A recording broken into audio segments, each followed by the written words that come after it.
In this video, we are going to see how we can hide the active status or online status whenever you are using Facebook. So maybe you don't want your friends or contacts to know that you are using Facebook or you are online. They should be able to see off status whenever they use the chat feature.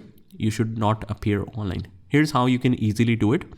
And by the way, guys, you can also turn it off or on for some people. Like some people should be able to see you online, but others will not be. So this is also an additional feature that Facebook has just recently introduced. So let's get started and see how we can toggle on this option. So first of all, let's head over to the Messenger and click on the three dots. And from here, we can clearly see that our active status is set to on. We want to toggle this off. So click on this. And if you want to turn off completely for all the people, just toggle that off.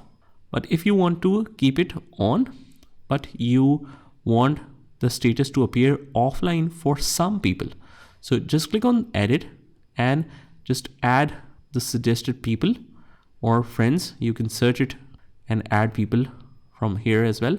Click on save. And now these people should see you offline while the others will see you online. But if you want to completely turn it off, you can toggle this to the off position and save it. And that is pretty much it. I hope you found this video helpful. And if you did, hit the like button and subscribe to our channel. And I will see you in the next one.